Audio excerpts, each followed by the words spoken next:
প্রতি 5 সেকেন্ডে একটা ভোট, বাংলাদেশ নির্বাচনকে পরিকল্পিত প্রতারণা বললেন শেখ হাসিনা। কিন্তু সত্যিই কি তাই? শেখ হাসিনা নির্বাচনের ফলকে প্রহসন বললেন, গণতন্ত্রের অবমূল্যায়নের অভিযোগ তুললেন। ভোটের সংখ্যা কারসাজি, কমিশনের পরিসংখ্যান অস্বাভাবিক, বিএনপির জয়ে শেখ হাসিনার সমালোচনা হলো ভাইরাল। নির্বাচনকে অবৈধ এবং একতরফা আখ্যা শেখ হাসিনার। ভুয়ো ভোট, ফাঁকা বুথ, অনুপস্থিত ভোটার, গণতন্ত্রের কলঙ্কময় অধ্যায় বললেন প্রাক্তন প্রধানমন্ত্রী। আওয়ামী লীগ নির্বাচনে অংশ নিতে পারেনি, তবু নির্বাচনের ফল মানতে নারাজ শেখ হাসিনা। জানেন আর কোন কোন পয়েন্ট তুলে ধরলেন শেখ হাসিনা? দেখুন, বাংলাদেশের নির্বাচনের ফল প্রকাশ হতেই আবারও প্রাক্তন প্রধানমন্ত্রী শেখ হাসিনা নির্বাচনের সমালোচনা শুরু করেছেন। তিনি নির্বাচনের ফলাফলকে প্রহসন আখ্যা দিয়েছেন এবং বলেছেন যে এটি জনমতের প্রতিফলন নয়, বরং সংখ্যার কারসাজি এবং প্রশাসনিক জালিয়াতির একটি মহড়া ছিল। শেখ হাসিনা উল্লেখ করেছেন যে নির্বাচনে আওয়ামী লীগ অংশগ্রহণ করতে পারেনি। তারেক রহমানের নেতৃত্বে বাংলাদেশ ন্যাশনালিস্ট পার্টি বা বিএনপি বিপুল সংখ্যাগরিষ্ঠতা নিয়ে সরকার গঠন করতে যাচ্ছে। প্রধানমন্ত্রী হবেন তারেক রহমান। তবে এই ফলাফলকে মানতে নারাজ হাসিনা। আওয়ামী লীগের পক্ষ থেকে প্রকাশিত বিবৃতিতে বলা হয়েছে, 12ই ফেব্রুয়ারি অনুষ্ঠিত নির্বাচনে পরিকল্পিত প্রতারণা হয়েছে। এটি বাংলাদেশের গণতান্ত্রিক ইতিহাসে এক কলঙ্কময় অধ্যায় হিসেবে লিপিবদ্ধ হবে। এই নির্বাচনে ভয়ঙ্কর কারচুপি হয়েছে বলে উল্লেখ করেন হাসিনা। নির্বাচন কমিশনে ধাপে ধাপে প্রকাশিত ভোটের শতাংশের সাথে বাস্তব পরিস্থিতি মিল নেই বলে দাবি করেন তিনি। মোট ভোটার ছিল 12,77,00,000-এর বেশি।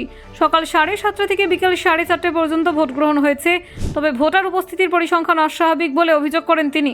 হাসিনার দাবি, সকাল 11টার মধ্যে ভোট পড়েছে 14.96%, আর দুপুর 12টার মধ্যে হঠাৎ বের হয়েছে 32.88%। 1 ঘন্টায় 17.92% বৃদ্ধি স্বাভাবিক নয়। এছাড়া তিনি উল্লেখ করেন, বিভিন্ন কেন্দ্রে ভোট দিতে গড়ে 1.5 মিনিট থেকে 3.25 মিনিট সময় লেগেছে। নির্বাচন কমিশন যে মোট ভোটের হিসেব দিয়েছে তা দেশের বিভিন্ন অঞ্চলে বাস্তব চিত্রের সঙ্গে অসঙ্গতিপূর্ণ। ফাঁকা ভোট কেন্দ্র, নিষ্ক্রিয় বুথ এবং অনুপস্থিত ভোটার, এইসব তথ্য গণনার সঙ্গে মেলেনি বলে অভিযোগ করেছেন হাসিনা। হিংসা এবং বেনিয়মের অভিযোগও তিনি তুলেছেন। ভোটের আগের দিন বিভিন্ন স্থানে হিংসা, কেন্দ্র দখল, ব্যালট ছিনতাই এবং আগাম ব্যালট বক্স ভরার ঘটনা ঘটেছে। এই ধরনের অনিয়মের জন্য মূলত বিএনপি এবং জামায়াতকে দায়ী করেছেন তিনি।